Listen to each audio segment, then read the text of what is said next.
የሶስቱ ሀገራት መሪዎች መገናኘት በርግጥም ኢትዮጵያ የባርበራ ወደብን ለመጠቀም ይፋዊ በሆነ መልኩ በሰላማዊ መንገድ በጉዳዩ ላይ ገለጻ ያደረገችበት ነው እየተባለም ይገኛል። ለዚህ እንደ ሐሳብ እየቀረቡ ከሚገኙ ምክንያቶች መካከል ደግሞ በተለየ ሁኔታ የጅቡቲና የሶማሊያ መሪዎች ለምን ጅግጅጋ ተገኙ? ከዛስ ባለፉት ጊዜያት የባርበራ ወደብን መጠቀም ላይ በተመለከተ በተለይ የአንካራ ዲክላሬሽንን ተከትሎ ሶማሊያ በሰላማዊ መንገድ ኢትዮጵያ የባህር በር እንድታገኝ የምታከናውነውን ጥረት ወይም የምታከናውናቸውን ስራዎች እንደምትደግፍና መደገፍን ብቻ ሳይሆን ለዛ ኃላፊነቷን እንደምትወጣ ገልጻ ስለነበር የአሁኑ የሶስቱ መሪዎች በጅግጅጋ መገናኘት ከባርበራ ወደብ ጋር በቀጥታ የሚገናኝ ነው እያስባለው ይገኛል። ለመሆኑ ኢትዮጵያ በሰላማዊ መንገድ የባርበራ ወደብን እንዴት መጠቀም ትችላለች? ይህን ስታደርግስ ሊመጡ የሚችሉ ተቃውሞዎችና ጫናዎች እንዴት ይገለጻሉ? የሚለው ዋነኛ የዕለቱ አበይት ትኩረታችን ነው። ሰላም ጤና ይስጥልን ክብራትና ክብራን የገበያ ፖድካስት ቤተሰቦች፣ ነጻነት ላቀው ነኝ። በገበያ ፖድካስት ቀደም ብዬ ነገርኳችሁን ርዕሰ ጉዳይ በስፋት መመልከታችንን እንቀጥላለን። ብራችሁ እንድትሆኑም በአክብሮት እንጋብዛለን።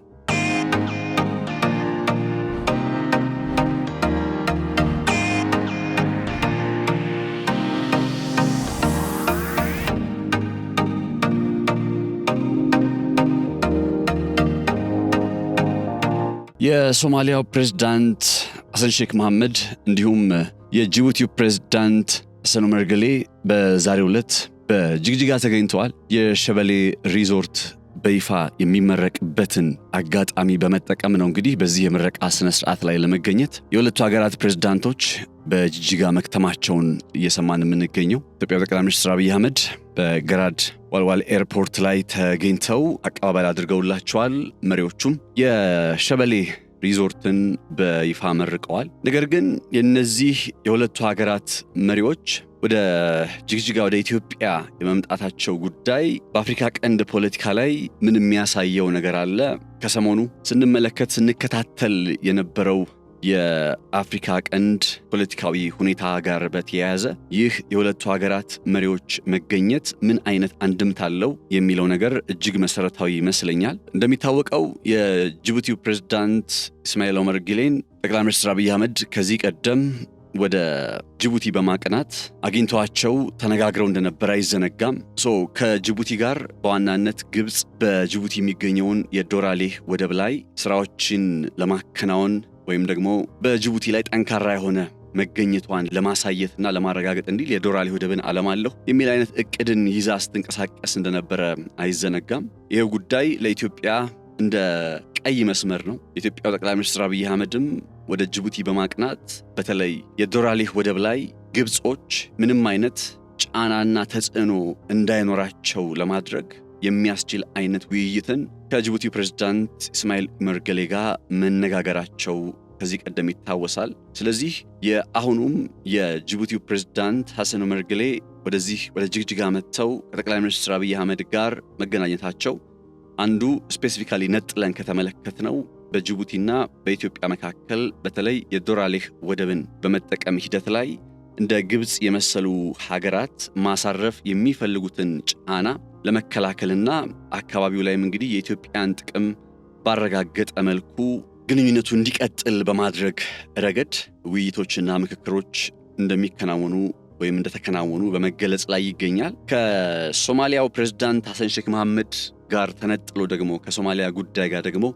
ተነጥሎ ከታየ ይሄ ጉብኝት ከሚያሳያቸው ነጥቦች መካከል አንደኛው ኢትዮጵያ ለሶማሊያ ቴሪቶሪያል ኢንቴግሪቲ ወይም የግዛት አንድነትና ሉዓላዊነት ጉዳይ ጥያቄ እንደሌለባትና አሁንም ለሶማሊያ ማዕከላዊ መንግስት የፌደራሉ መንግስት ያላት አጋርነትና ዕውቅና ጠንካራ እንደሆነ የሚያመላክት ነው። እንደሚታወቀው ሶማሌላንድ በእስራኤል የሀገርነት ዕውቅና ከተሰጣት በኋላ የሀገርነት ዕውቅና ማግኘቷ ጉዳይ አዲስ ነገር ባይሆንም ነገር ግን በሁለተኛነት ለሶማሌላንድ የሀገርነት ዕውቅናን ማን ሊሰጥ ይችላል ተብሎ ሲጠበቅ ኢትዮጵያ ምናልባትም በሁለተኛነት ለሶማሌላንድ የሀገርነት ዕውቅናን ትሰጣለች የሚለው ነገር በተደጋጋሚ ሲነገርና ሲጠበቅ ቆይቷል። ነገር ግን ኢትዮጵያ ከዚህ ቀደም ያው ዲፕሎማሲያዊ በሆኑ መንገዶች ለሶማሊያ የግዛት አንድነትና ሉዓላዊነት ጉዳይ ያላትን ታማኝነት ስትገልጽ ቆይታለች። በተለይ በአንካራ የሁለቱ ሀገራት መሪዎች ተገናኝተው በረሲብ ጣይብ ኤርዶሃን አሸማጋይነት የአንካራውን ዲክላሬሽን ከፈረሙ በኋላ ማለትም ሁለቱም ለየራሳቸው የግዛት አንድነትና ሉዓላዊነት ያላቸውን አክብሮትና አንዳቸው በአንዳቸው የግዛት አንድነት ላይ አደጋ የሚፈጠር ነገርን ላለማድረግ የሚያስችል አይነት ስምምነትን ከተፈራረሙ በኋላ ማለት ነው። ነገር ግን በአንካራው ዲክላሬሽን ላይ ከተቀመጡ ነጥቦች ውስጥ ኢትዮጵያ በሰላማዊ መንገድ የባህር በር ተጠቃሚ መሆን ትችላለች የሚለውን ነገር በተመለከተ ሐሳቦች ቀርበዋል።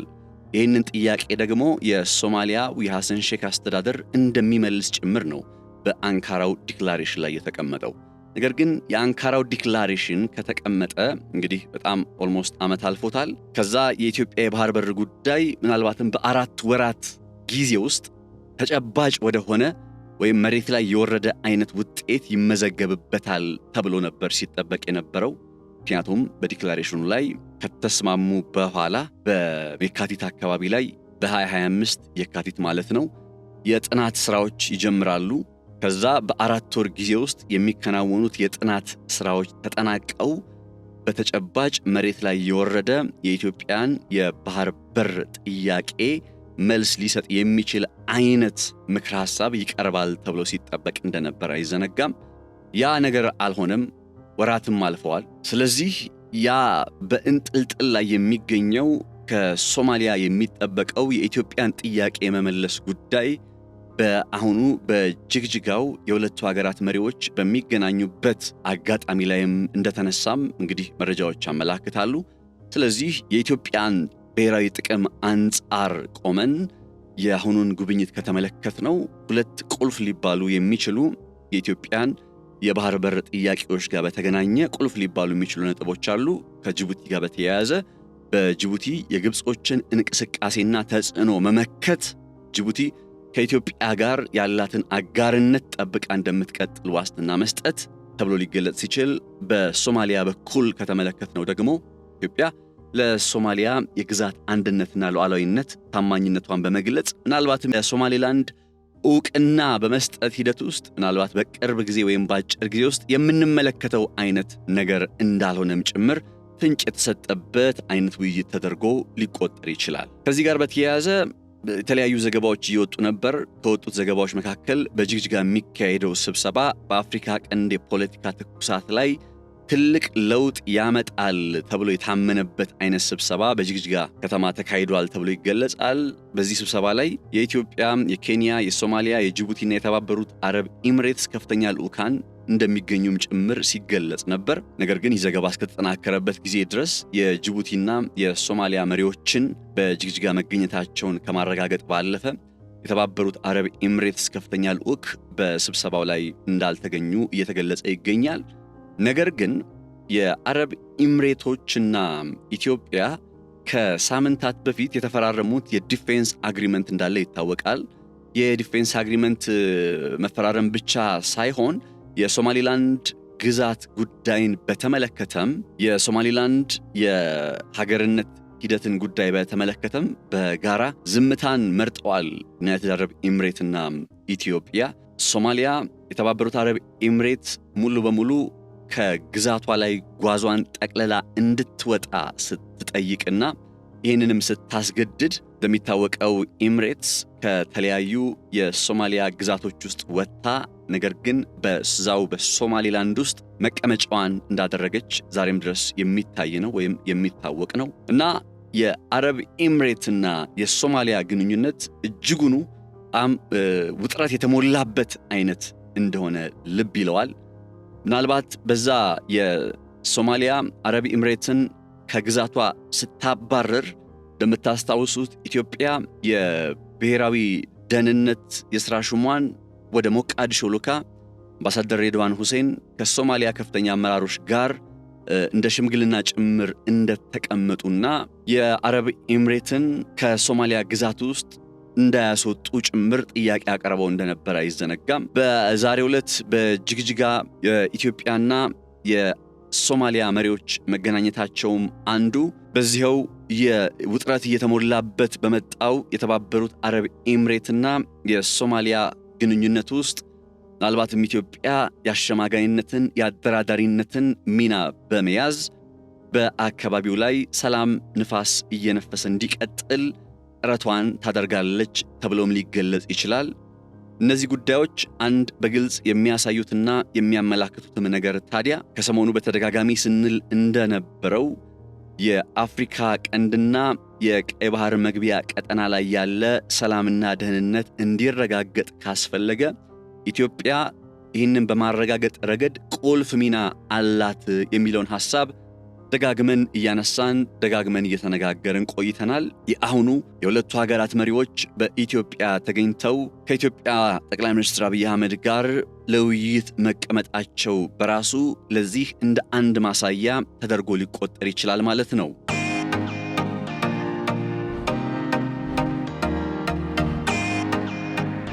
ኢትዮጵያ በዚህ የአፍሪካ ቀንድ ቀጠና ላይ ሰላም በማስጠበቅ ደህንነትን በማረጋገጥ ረገድ ከፍ ያለ ሚና አላት ብቻ ሳይሆን ተጨባጭ በሆነ መልኩም ውጥረት በተሞላባቸው እንደ አረብ ኤምሬትና ሶማሊያ በመሰሉ ሀገራት ግንኙነት ውስጥም ጭምር የሰላም ንፋስ እንዲነፍስ የማድረግ ጥረት ላይ እንደምትገኝ መረዳት ይቻላል። እነዚህ ጥረቶችም ነው ታዲያ በእርግጥም ኢትዮጵያ በዚህ የአፍሪካ ቀንድ የፖለቲካ ትኩሳት ላይ ረገብ አድርጎ ለመቀጠል የግድ ብዙ ነገሮች የቤት ስራዎች ይጠበቁባታል እንዲባል የሚገኘው። ከነዚህ የቤት ስራዎች መካከል በቅያሜ ውስጥ ወይም በውጥረት ውስጥ ያሉ ሀገራትን ማቅረብና እነዛን ማሸማገል አንዱ ነው። ከዚህ አንጻር ነው እንግዲህ የጅግጅጋው ስብሰባ ምናልባት አረብ ኤምሬትስ በኢትዮጵያ ተወክላለች ባንልም እንኳን ነገር ግን አረብ ኤምሬትስ ከሶማሊያ ጋር ሰላማዊ የሆነ ግንኙነትን ወይም የውጥረት ንፋሱ ረገብ ያለበትን አይነት ግንኙነት እንድትቀጥል በማድረግ ረገድ ከፍ ያለ ሚና ይኖራታል ተብሎ በመገለጽ ላይ የሚገኘው። እንደምታውቁት ጅቡቲም ሌላ ኩርፊያ ውስጥ የነበረች ሀገር ነች። የኢትዮጵያ 90% በላይ የሚሆን የገቢና ወጪ ምርት በጅቡቲው የዶራሌ ወደብ አማካኝነት ወደ ዓለም ገበያ እንደሚቀርብና ከዓለም ገበያም ወደ ኢትዮጵያ እንደሚገባ ይታወቃል። በተለያዩ የጊዜ ሂደቶች ውስጥ በተለያዩ አጋጣሚዎች ላይ ጅቡቲ ኢትዮጵያን የምታስከፍለው ከፍተኛ የሆነ የወደብ ኪራይ ዋጋ እየጨመረ መጥቷል። በዚህ ርዕሰ ጉዳይ ላይ ዘርዘር ያለ መረጃን ከሳምንታት በፊት ወደ እናንተ ማድረሴን አስታውሳለሁ። መለስ ብላችሁ ልትመለከቱት ልታዩት ትችላላችሁ። ነገር ግን ይሄ የዶራሌ ወደብ ላይ በጣም ፍትሃዊ ያልሆነ ክፍያ ጭምር እንደምትከፍል ኢትዮጵያ ፍትሃዊ ያልሆነው ክፍያ ደግሞ በተለይ ከ2008 የዓለም የኢኮኖሚ መድቀቅ ከተከሰተ በኋላ እጅጉኑ እየጨመረ እንደመጣና አሁን ኢትዮጵያ በጅቡቲ ኮንቴነሮቿን ለማሳረፍና የነፃ ወይም ለኮንቴነሮቹ ምንም ገንዘብ ሳይከፈል የሚቆዩበት ቀናት ይሄ 7 እና 8 ቀናት አካባቢ ማለት ነው። እሱ ከተጠናቀቀ በኋላ በየዕለቱ በአንድ ኮንቴነር ላይ የሚከፈለው ዋጋ ወይም ገንዘብ እጅጉኑ እየጨመረ መጥቷል። ይህም ኢትዮጵያ የወደብ አማራጭ የሌላት ሀገር በመሆኗ ጅቡቲ በምስራቅ አፍሪካ ቀንድ ላይ ካለ አማካኝ የወደቦች ክፍያ በላይ የሆነ ገንዘብን ኢትዮጵያን ታስከፍላለች። ይሄ የተረጋገጠ ፋክት ነው። ታዲያ በዚህ ረገድ የአሁኑ የኢትዮጵያ ጠቅላይ ሚኒስትር ከጅቡቲው ፕሬዝዳንት ሐሰን ዑመር ገሌ ጋር ምናልባት በዚህ ጉዳይ ላይም ጭምር ውይይት ሊያደርጉበት እየተነገረ ነው። ጅቡቲ ኩርፊያ ውስጥ ነች ስንልም ታዲያ ኢትዮጵያ ከጅቡቲ ጋር በዚህ መልኩ ያሉትን ጥያቄዎቿን ብታቀርብም እንኳን ነገር ግን ተጨባጭ ሆነ አማራጭ ወደብ እንደሚያስፈልጋት ታምኖ የቀይ ባህር ተደራሽነትና ባለቤትነት በሚል አንድምታ ወይም ማዕቀፍ ውስጥ ኢትዮጵያ የባህር በር ተደራሽ ለመሆን ጥረት በማድረግ ላይ ትገኛለች።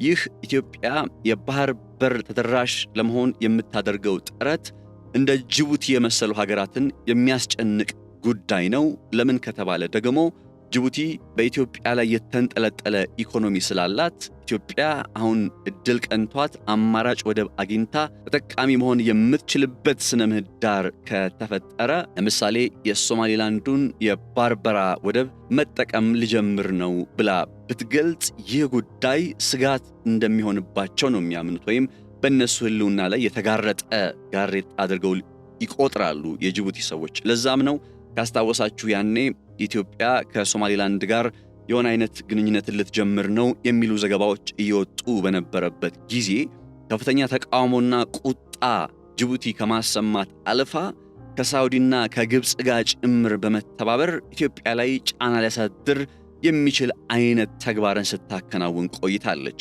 የግብፅ የጦር ሰፈርን በዚያው በጅቡቲ ውስጥ ምናልባትም እስከ ማስፈር የደረሰ አይነት እንቅስቃሴ ውስጥ ልገባ እችላለሁ የሚል አይነት ሐሳብም ከጅቡቲ ሲደመጥ ነበር በግብፅ ሚዲያዎች አማካኝነት ማለት ነው። እና እነዚህ ጉዳዮች በእርግጥም ጅቡቲ ምን ያክል በኢትዮጵያ ላይ የተንጠለጠለች እንደሆነ የሚያመላክት ነው። በሌላ በኩል ደግሞ ሶማሊላንድም የኢትዮጵያን የባህር በር ጥያቄ በተለይ የሶማሊላንድ የአገርነት ዕውቅና መስጠት አካሄድ ውስጥ ኢትዮጵያ ትገባለች የሚለው ሁኔታ ሲሰማ በነበረበት ጊዜ ምን ያክል ጠንካራ የዲፕሎማሲ ስራን ሰርታ ከአንካራ እስከ ካይሮ ድረስ እየኳተነች ሶማሊያ ኢትዮጵያ ላይ የዲፕሎማቲክ ነጥብን ለማስቆጠር ጥረት ስታደርግ እንደነበረ አይዘነጋም። ታዲያ በእንደዚህ አይነት ውጥረቶች ባሉበት ነባራዊ ሁኔታ ላይ ነው እንግዲህ እነዚህ የሶስቱ ሀገራት መሪዎች በጅግጅጋ ውስጥ የሸበሌ ሪዞርትን እንመርቅ በሚል ርዕስ የተገናኙት ማለት ነው።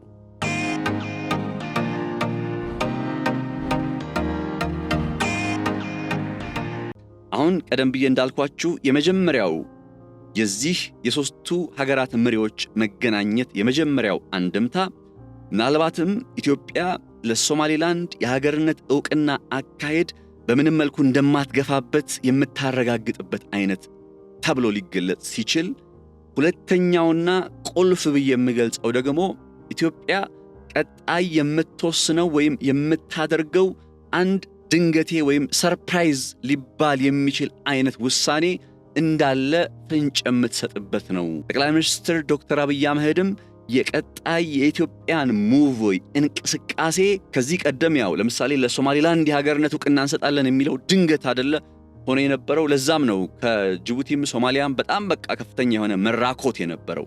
አሁን ከዛ ስህተት በመማር በቀጣይ ኢትዮጵያ የምትሄድበት አካሄድ ለሁለቱ ሀገራት የግዛት አንድነትና ሉዓላዊነት አደጋ ውስጥ የማያስገባ ኢኮኖሚያዊ ተጠቃሚነታቸውንም ጭምር የማይጎዳ እንደሆነ የሚያመላክቱበት ሊሆን ይችላልም ተብሎ ይገለጻል። ታዲያ በኢትዮጵያ ዘንድ የሚጠበቀው ቀጣይ ሙቭ ወይም ኢትዮጵያ ኔክስት ሙቭ ወይም የኢትዮጵያ ቀጣይ እንቅስቃሴ አካሄድ ምንድነው ተብሎ ከተገለጸ ምናልባት በንግድ አጋርነት ኢትዮጵያ የባርበራ ወደብን መጠቀም እንደምትጀምር ልብ አድርጉ። በንግድ አጋርነት አሁን ሶማሊያ ባለፈው ጊዜ ዩናይትድ አረብ ኤምሬትን ከመላው የሶማሊያ ግዛት ውስጥ ጓዟን ጠቅልላ ትውጣልኝ ስትል ዩናይትድ አረብ ኤምሬት እሺ ጓዜን ጠቅልዬ እወጣለሁ አለችና ነገር ግን ከሶማሊላንድ አልወጣችም።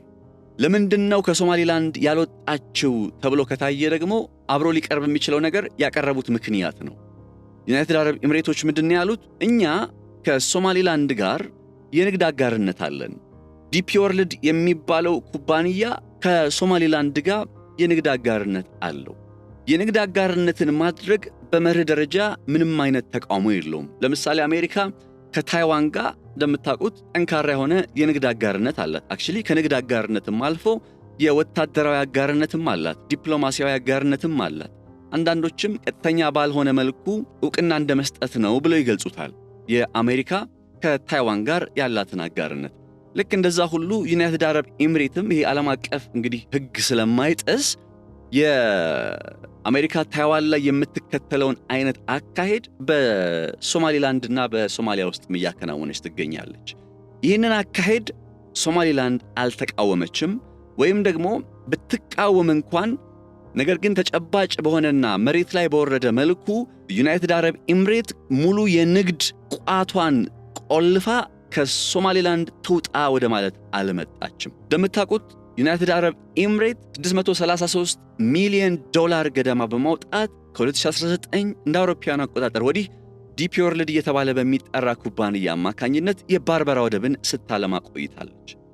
ስለዚህ በንግድ አጋርነት ዩናይትድ አረብ ኤምሬት በሶማሊላንድ ውስጥ መቀጠል መቻሏ በግልጽ ከታየ ዋይ ኖት ኢትዮጵያ ለምን ኢትዮጵያስ ይሄኛውን ፈለግ አትከተልም ነው። ስለዚህ በአሁኑ የሶስቱ ሀገራት መሪዎች ሲሰባሰቡ ድንገቴው ሆኖ ነገሩ እንዳይመጣባቸው ቀድመው እንዲያውቁት፣ ለምሳሌ ጅቡቲ ኢትዮጵያ የባርበራ ወደብ ላይ መጠቀም ትጀምራለች ስትባል ይሄ የኢትዮጵያ አካሄድ አማራጭን ማስፋት እንጂ ለጅቡቲ ህልውና አደጋ መደቀን አለመሆኑ፣ በተመሳሳይ ኢትዮጵያ የባርበራ ወደብን መጠቀም ትጀምራለች ሲባል ይህ አካሄድ የሶማሊያ የግዛት አንድነትና ሉዓላዊነትን አደጋ ውስጥ የማስገባት ሳይሆን እንደ ንግድ አጋርነት ብቻ ሊታይ እንደሚገባው በኢትዮጵያ በኩል ገለጻ ወይም ደግሞ ማብራሪያ የሚቀርብበት አጋጣሚም ሊሆን ይችላል። በእርግጥ ኢትዮጵያ በዚህ ረገድ አሁን ያልኳችሁን የባርበራ ወደብን መጠቀም ልጀምር ነው፣ የባርበራ ወደብን ስጠቀም ግን የእናንተን ተጠቃሚነት በማይጎዳ መልኩ ነው የሚለውን ጉዳይ ካቀረበችላቸው፣ ማለትም በቀጠናው ሰላም የማረጋገጥና ደህንነት በማስጠበቅ ረገድ የመሪነት ሚናዋን መጫወት ጀምራለች ማለት ነው። ሁለተኛም ደግሞ ኢትዮጵያ ከነዚህ ሀገራት ጋር ግንኙነቷን አስጠብቃ እንደምትቀጥል ዋስትና የምትይዝበት ይሆናል።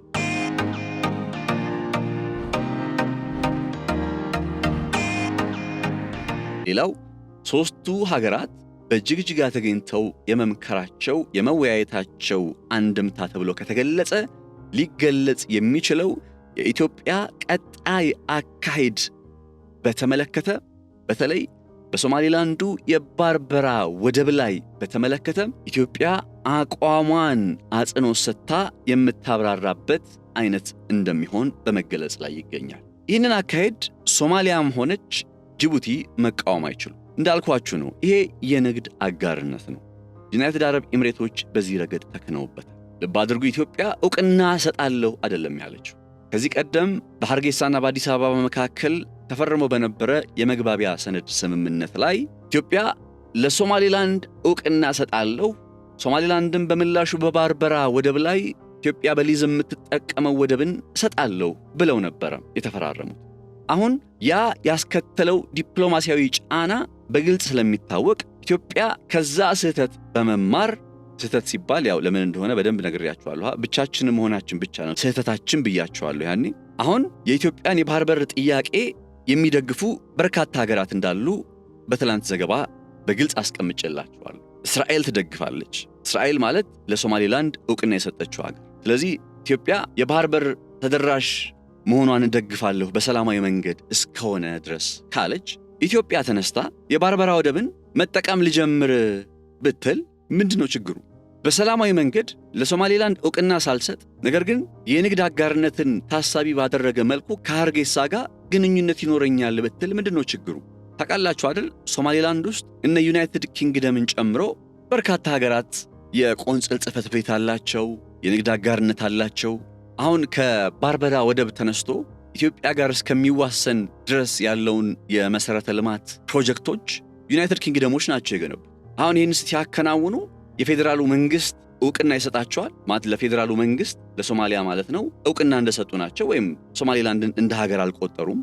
ነገር ግን ከሶማሊላንድ ጋር ደግሞ አሁን ባልኳችሁ መልኩ የልማት ፕሮጀክት አላቸው፣ የንግድ ፕሮጀክት አላቸው፣ የአጋርነት ፕሮጀክት አላቸው። ስለዚህ ኢትዮጵያ ይህንን ፈለግ ብትከተል፣ ታስታውሱ ከሆነ እኮ ኢትዮጵያ በባርበራ ወደብ ላይ የ19 ከመቶ ድርሻ ነበራት ተብሎ ሲገለጽ፣ ሞቃዲሾ አሁን በምናየው መልኩ ተቃውሞ አልነበራትም። አሁን በምናየው መልኩ ኢትዮጵያን በዓለም አቀፍ የዲፕሎማሲ ጫና ውስጥ ለማስገባት ጥረት አላደረገችም። ስለዚህ አሁን የኢትዮጵያ አካሄድ ከምን አንጻር ነው ሊታይ የሚችለው?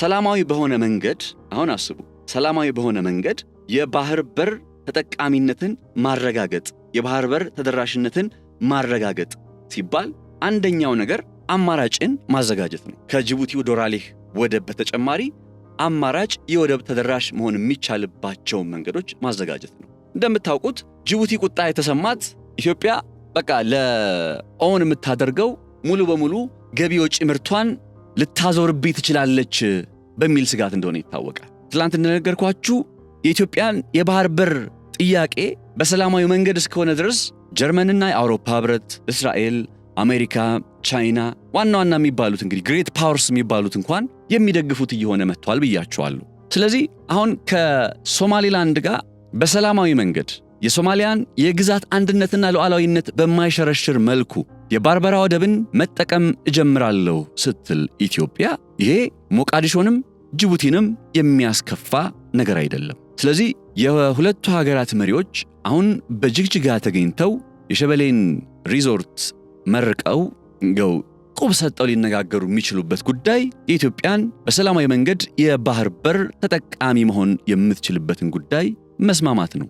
ሲስማሙ እንዴት ነው? ለምሳሌ የባርበራ ወደብን እንጠቀማለን ስትል ኢትዮጵያ የባርበራ ወደብን ኢትዮጵያ መጠቀሟ ለጅቡቲ ስጋት እንዳልሆነ አንደኛ፣ ሁለተኛ ነገር ደግሞ ኢትዮጵያ የባርበራ ወደብን እንጠቀማለሁ ስትል የሶማሊያ የግዛት አንድነትና ሉዓላዊነት ጥያቄ ውስጥ በማስገባት እንዳልሆነ በግልጽ የምታሳውቅበት አጋጣሚ ይሆናል። ይህ ማለት ምን ማለት ነው? በመጪዎቹ ጊዜ ኢትዮጵያ የባርበራ ወደብን መጠቀም እንደምትጀምር የሚያረጋግጥ ይሆናል ማለት ነው።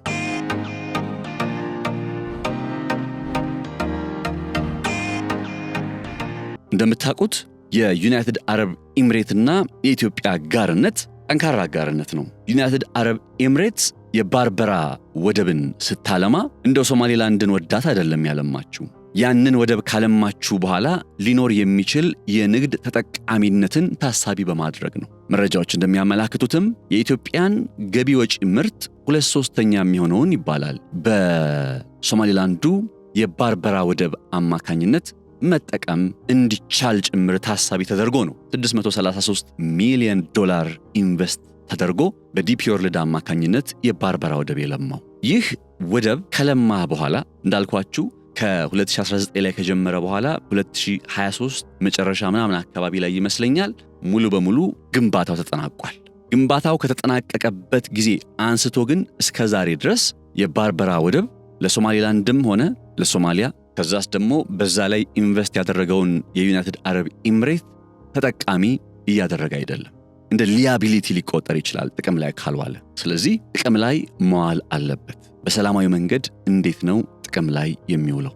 በሰላማዊ መንገድ ጥቅም ላይ ሲውል ኢትዮጵያ የባርበራ ወደብን መጠቀም መጀመሯ ለጅቡቲም ሆነ ለሶማሊያ ስጋት አለመሆኑን ሁለቱም ሀገራት ሊያምኑና ሊስማሙ ይገባል። ጅቡቲም ሶማሊያ። ለዚህ ነው የሶስቱ ሀገራት መሪዎች በጅግጅጋ መገናኘት የሸበሌ ሪዞርትን ከመመረቅ ባለፈ ምናልባትም ባርበራ ወደብን ኢትዮጵያ ተጠቃሚ መሆን እንደምትጀምር የሚረጋገጥበት አይነት ቆይታም ሊሆን ይችላል ተብሎ ሊገለጽ የሚችለው። ታዲያ ኢትዮጵያ በዚህ መልኩ ሰላማዊ በሆነ መንገድ የባርበራ ወደብን መጠቀም ከጀመረች እውነቴን ነው የምላችሁ በዲፕሎማሲው ዘርፍ ታላቅ ስኬት ተደርጎ ሊቆጠር ይገባል። እንዴት ነው ታላቅ ስኬት የሚሆነው? ከዚህ ቀደም የባርበራ ወደብን ልጠቀም በሚል ሂደንበት የነበረው አካሄድ ብቻችንን ሆነን በመሄዳችን ብቻ የደረሰብን ዲፕሎማሲያዊ ጫናና ውግዘት መለስ ብሎ የሚታወስ በመሆኑ አሁን ምንም አይነት ዲፕሎማሲያዊ ጫና፣ ዓለም አቀፍ ውግዘትና መሰል ነገሮች ሳይከተሉ ሐሰን ሼክ መሐመድ አንድ ጊዜ ካይሮ አንድ ጊዜ አንካራ እየተመላለሱ ኢትዮጵያን በሆነ መልኩ ምላሽ ለመስጠት ታሳቢ እንዳደረጉት አይነት ሁኔታ ሳይፈጠር ነገሩ በሰላማዊ መንገድ የሚፈታበት አይነት ሁኔታን ይዞ ይመጣልና ይህን አካሄድ ደግሞ መላው ዓለም የሚደግፈው አካሄድ ነውና ለዛም ነው እንደ ታላቅ ስኬት ሊቆጠር ይችላል ብዬማም ነው። ይህ ማለት ግን በቃ የምስራቅ አፍሪካ ቀንድ በተለይ ከኢትዮጵያ የባህር በር ጥያቄ ጋር በተያያዘ የሚነሱ አካሄዶች የምስራቅ አፍሪካ ቀንድ ሰላም ሁኔታ በቃ የተረጋገጠ ነው ማለት አይደለም።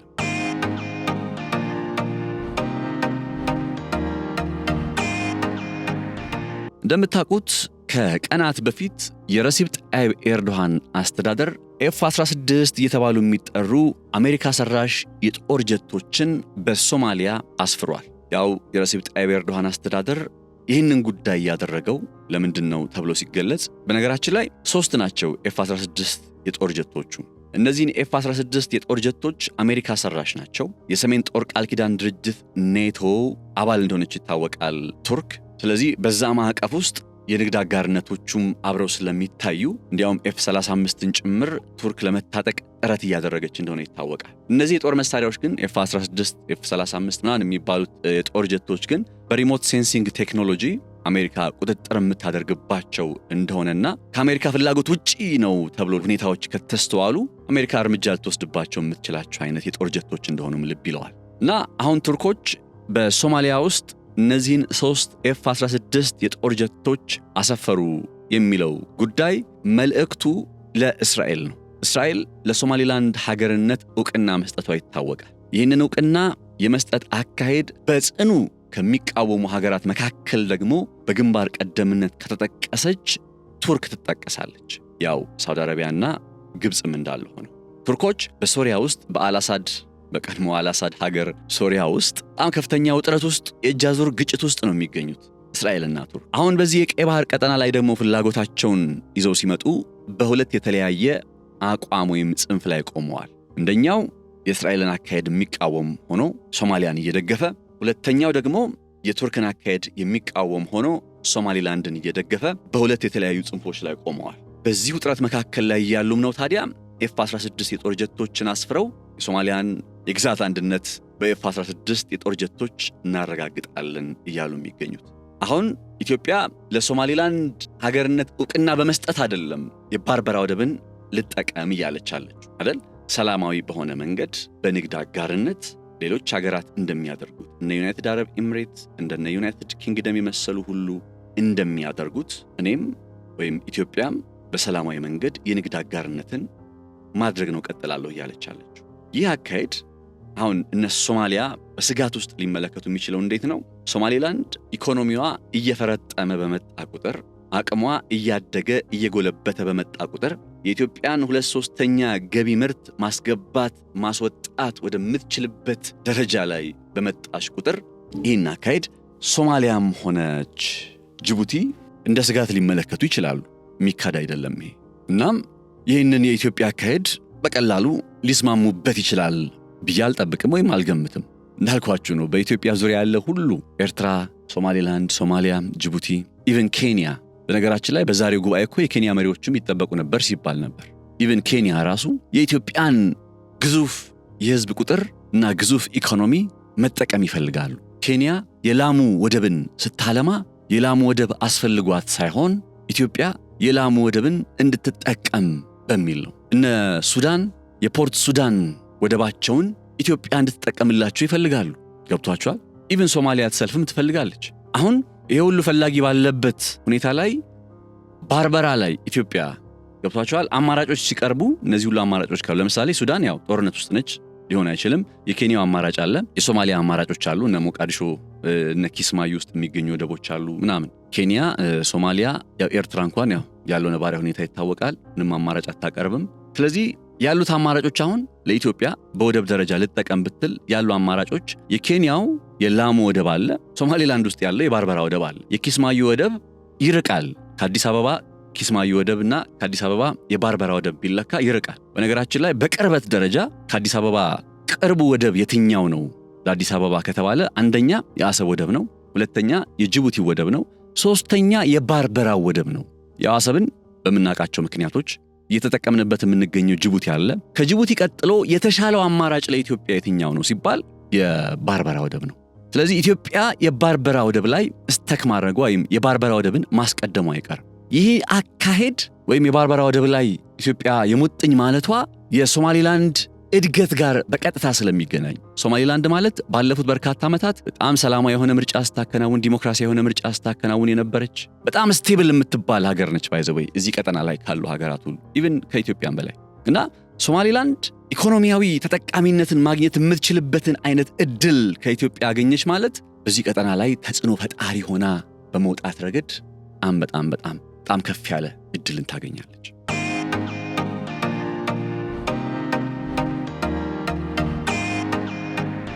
እንደምታውቁት ደግሞ ይሄ ቀጠና የምቀኛ ቀጠና ነው። ኢትዮጵያን እኮ አንዱ አላሳድጋት ያለው ምቀኛ እኮ ነው። በእውነት በዚህ በዙሪያችን ያለ የተኮለኮለ ምቀኝነት ካልሆነ በቀር አሁን ከኤርትራ ጋር በሰላም ማንሰራበት ምክንያት ምንድነው? ምቀኝነት ካልሆነ በቀር እና ልክ ሶማሊላንድም እንደዚህ ልደግ ሶማሊላንድም ልጠቀም ብላ ስትነሳ የሶማሊያ አስተዳደርም በቃ እንደ እንትን ሊቆጥረው ይችላል ነገሩን። ስለዚህ በጣም ስትራቴጂ የሚፈልግና በግልጽ ነገሩን አሁን ቀደም ብሎ ማሳወቅ መቻሉ እንደ ስኬት ይቆጠራል እምላችሁ ለዛ ነው። አሁን እዚህ ጅጅጋ ውስጥ መጥተው በግልጽ የባርበራ ወደብን ኢትዮጵያ መጠቀም ልትጀምር ነው። የንግድ አጋርነት ነው። ይሄ እናንተን የግዛት አንድነት ጥያቄ ውስጥ ማስገባት አይደለም። የእናንተን ሉዓላዊነት ጥያቄ ውስጥ ማስገባት አይደለም። ያ የውስጥ ፖለቲካችሁ ነው፣ በራሳችሁ ጨርሱት። ነገር ግን በንግድ አጋርነት መርህ መሰረት ሌሎች ሀገራትም ከሶማሊላንድ ጋር እንደሚያከናውኑት ሁሉ እኔም ከሶማሊላንድ ጋር ግንኙነት አደርጋለሁ የሚለውን ነገር ክሊር አውት ማድረግ መቻሉ ስኬት ነው የምላችሁ። ለዚህ ነው ይህንን ጉዳይ አሁን ለእነሱ ክሊር ከተደረገ በኋላ ለተባበሩት መንግስታት ድርጅትም ጭምር ነገሩን ማድረስና ማቅረብ ይቻላል። ኢትዮጵያ የወደብ አማራጮችን ማስፋት አለባት። በጅቡቲ ላይ ጥገኛ በመሆናችን ብዙ እኮ ዋጋ ከፍለናል። በጅቡቲ ላይ ያለን ጥገኝነት እኮ እንደው ታሪክ ትወዳለህ አትበሉኝና ሁለተኛው የኢትዮ ጣሊያን ጦርነትን እንድንሸነፍ ካደረገን አንዱ ምክንያት እኮ በጅቡቲ ላይ ያለን ጥገኝነት ነው። ስለዚህ የግድ አማራጭ ያስፈልጋል በሚለው ጉዳይ ላይ ከተስማማን አማራጭ ተብለው ሊቀርቡ ከሚችሉት መካከል እንዳልኳቸው የኬንያው የላሙ ወደብ አለ። ከዛ የሶማሊላንዱ የባርበራ ወደብ አለ። በቅርበት ነው። ከዛ በኋላ የትኛው ይቀርባል አዲስ አበባ የትኛው ይቀርባል ብላችሁ ስትመለከቱ እንዳልኳችሁ የባርበራ ወደብ ሶስተኛ አማራጭ ሊሆን የሚችለው አሰብ፣ ጅቡቲ፣ ባርበራ። የላሙ ወደብ ሩቅ የሚባለውና የመጨረሻ ሩቅ ተብሎ ሊገለጽ የሚችለው ነው የኬንያው ማለት ነው። ስለዚህ ኢትዮጵያ አማራጮችን በመመልከት ረገድ ያከናወነች ባለው ሰላማዊ የባህር በር ተደራሽ የመሆን እንቅስቃሴ አሁን የባርበራ ወደብን የምትጠቀምበት ሰዓት ደርሷል። በውስጥም በውጭም አስገዳጅ ምክንያቶች አሉ። በውስጥ ያለው አስገዳጅ ምክንያት ምንድነው? ያው እንደምታውቁት ኢኮኖሚያችን በጅቡቲ ላይ በተንጠለጠለ ቁጥር እየከፈለ ያለው ዋጋ አለ። እስከ $5 ቢሊዮን ድረስ በአመት ከ3 እስከ $5 ቢሊዮን ድረስ ነው እንግዲህ እየከፈልን የምንገኘው አይደል? ያ የሚያመጣው ኢኮኖሚያዊ ጫና እንዳለ ሆኖ በባርበራ ወደብ ብንጠቀም በተወሰነ ዋጋውም አብሮ ይቀንስልን ማለት አማራጭ ሲያቀርቡ እነዚህ ሀገራት እንደው ዝም ብሎ አይደለም በቃ ኢትዮጵያና ሶማሊላንድ ወይም ኢትዮጵያና ዩናይትድ አረብ ኤሚሬት የሆነ ስለተቀራረቡ አብረው ስለሰሩ የሆነ በውለታ መልክ አይደለም መከፈሉ የማይቀር ሆኖ ነገር ግን በተወሰነ መልኩ ቅናሽ ያመጣልናል። በሁለተኛ ደረጃ ጅቡቲም ኦኬ ቅናሽ ነው የምትፈልጉት? አዎ ቅናሽ ከሆነ የምትፈልጉት እኔ እንደዚህ ላድርግላችሁ። በቀን ለምሳሌ ሁለት ስትራቴጂካዊ የሆኑ ነገሮችን አድርጋለች ከ2008 ወዲህ ጅቡቲ። የመጀመሪያው ነገር ለአንድ ወደብ ለአንድ ኮንቴነር የሚወጣው ክፍያ $20 እስከ $320 እንግዲህ 2008 አካባቢ ላይ $20 የነበረው ዛሬ ላይ እስከ $320 ድረስ ደርሷል። ከዛ በነፃ የሚቆይባቸው ቀናት ከ2008 በፊት አንድ ኮንቴነር ጅቡቲ ላይ ለ15 ቀናት ያክል በነፃ ይቆይ ነበር። አሁን ከ2008 ወዲህ ግን ቀስ በቀስ ነገሩ በነፃ የሚቆየው አንድ ኮንቴነር ለ7 ወይም ለ8 ቀናት ብቻ ነው። ከዚህ ቀደም እንዳልኳችሁ ኢትዮጵያ ለአንድ ኮንቴነር በጅቡቲ የምትከፍለው ገንዘብ በዚህ ቀጠና ላይ ካሉት በባርበራ ላይ ሲቆዩ፣ ላሙ ወደብ ላይ ሲቆዩ፣ ፖርት ሱዳን ላይ ሲቆዩ፣ የኪስማዩ ወደብ ላይ ሲቆዩ፣ መሰል ሌሎች ወደቦች ላይ ሲቆዩ ከሚከፈለው ከቀጠናው አማካኝ ሪጅን አቨሬጅ ከሚባለው እጅጉን ከፍ ያለ ነው። ስለዚህ አሁን የባርበራ ወደብን ኢትዮጵያ ልትጠቀም ትችላለች ሲባል ጅቡቲ they need to have their own proposal ሊያቀርቡልን ይገባል ማለት ነው። ፕሮፖዛል የሚያቀርቡት ምንድነው? ኦኬ የዋጋ ቅናሽ ጉዳይ ከሆነ ነገሩ እንደዚህ ነው ብለው ቀድሞ የጨመሩትን ቀድሞ ከቀጠናው አማካይ በላይ የሚያስከፍሉን ነባራዊ ሁኔታ ወደው ሳይሆን ተገደው ወደ ቀጠናዊ አማካኝ እንዲመጡ ይወስናሉ ማለት ነው። ስለዚህ የኢትዮጵያ ይሄኛው አካሄድ አማራጭ የመፈለግ አካሄዱ አሁን ላይ ምናልባትም ነፍስ ዘርቶ ስጋ ለብሶ ልንመለከት የምንችልበት ጊዜ መቅረቡ ምልክት ሊሆን ይችላል። እነዚህ ሶስቱን ሀገራት መሪዎች በጅግጅጋ መገናኘታቸው ነው እያልኳቸው ያለው።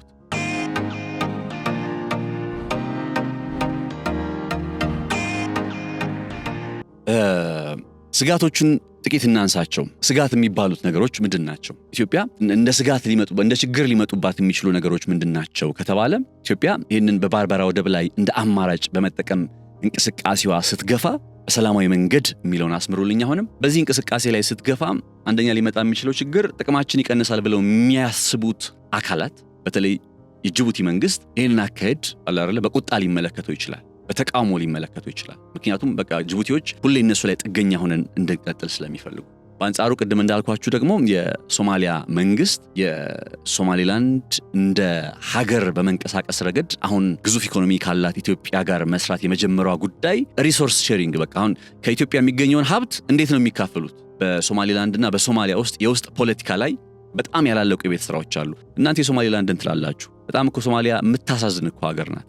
የህገ መንግስት ለውጥ እናድርግ በሚል የፕሬዝዳንቱ ስልጣን የሚገደብበት ከዛ ምርጫ የሚከናወንበት ስርዓትን ብቻ ኮንስቲቱሽናል ሪፎርም አደርጋለሁ ብለዋል ሐሰን ሼክ መሐመድ።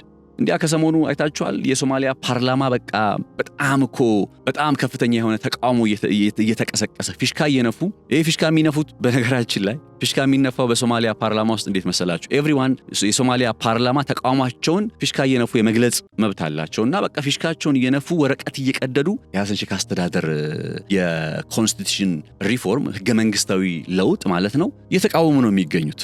እነ ፑንትላንድ እነ ጁባላንድ በቃ በጣም ከፍተኛ ተቃውሞ የሚያሰሙ ናቸው። በተለይ የምርጫ ስርዓቱ ይቀየር የሚል ሐሳብም ስላለው የሶማሊያ የምርጫ ስርዓት በጣም የሚያስቅ ነው በነገራችን ላይና ሌላ ቀን እስኪ ጊዜ ካለን እንመለከተዋለን።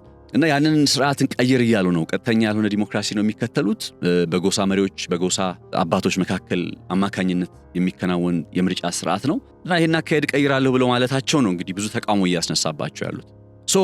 ይሄ ተቃውሞ በውስጥ ፖለቲካ እየረበሻቸው የሚገኘው የሐሰን ሼክ አስተዳደር አሁን ደግሞ ባርበራ ወደብ ላይ የኛ ነች ብለው በሚያስቧት የባርበራ ወደብ ላይ በብቸኝነት እየተጠቀመች የምትገኘው ሶማሌላንድ የንግድ ተጠቃሚነትን ማረጋገጥ ስትጀምር ከሚገኘው የንግድ ተጠቃሚነት ላይ እንዴት ነው የሚካፈሉ?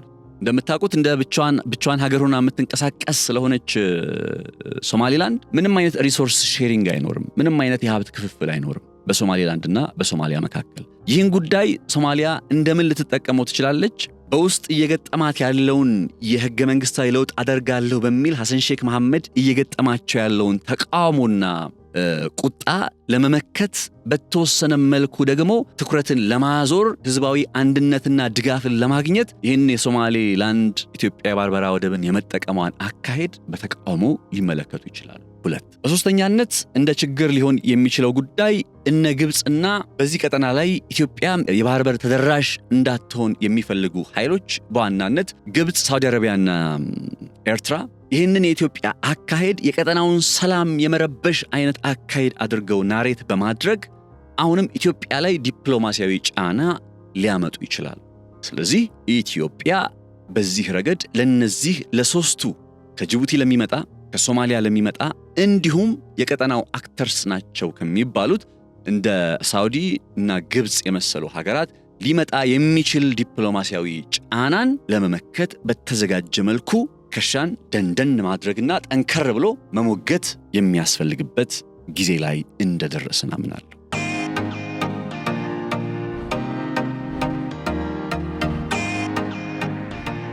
ክቡራትና ክቡራን ተከታታዮቻችን በዛሬው ጥንቅራችን ላይ የሶስቱ ሀገራት መሪዎች ማለትም የጅቡቲ የኢትዮጵያና የሶማሊያ መሪዎች በጅግጅጋ የሸበሌ ሪዞርት ለመመረቅ መገናኘታቸው አንድምታው ምንድነው የሚለውን ነጥብ መነሻ አድርገን ሐሳቦችን የተለዋወጥንበት ጥንቅራችን ወደ እናንተ የደረሰውን ይመስል ነበር። አብራችሁ ስለነበራችሁ ልባዊ ምስጋናችን በያላችሁበት ይድረስ። ነጻነት ላቀው በገበያ ፖድካስት አብሬያችሁ ቆይታ አድርጌያለሁኝ። መልካም ጊዜ ይሁንላችሁ። የጅቡቲ የሶማሊያና የኢትዮጵያ መሪዎች በጅግጅጋ የሸበሌ ሪዞርትን እንመርቅ ብለው ተገናኝተዋል። ነገር ግን የሸበሌ ሪዞርትን ከመመረቅ ጀርባ